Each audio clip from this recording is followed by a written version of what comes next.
في مصر وبس.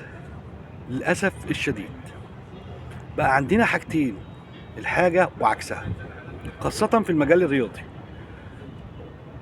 الإنترنت ومواقع التواصل الاجتماعي خلتنا نشوف عجب العجاب، واختلط فيها الحابل بالنابل.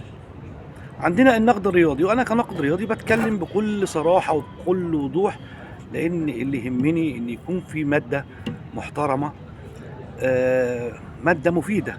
ولكن للأسف الشديد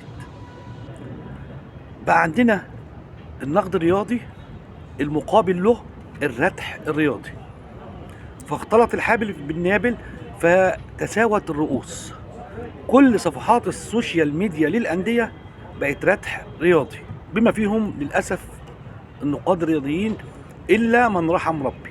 حتى القنوات بتستغل ده، ناقد رياضي زملكاوي وناقد رياضي أهلاوي، وبنشوفها في قنوات كتيرة للأسف، وكله بيفتح. زمان ما كناش بنعرف الصحفي بيشجع مين، دلوقتي بقت علانية مفيش أي مشكلة، ولكن بقى في تعصب بقى فوصلنا للردح الرياضي. ربنا يكفينا شر الردح الرياضي. المنظومة كلها غلط.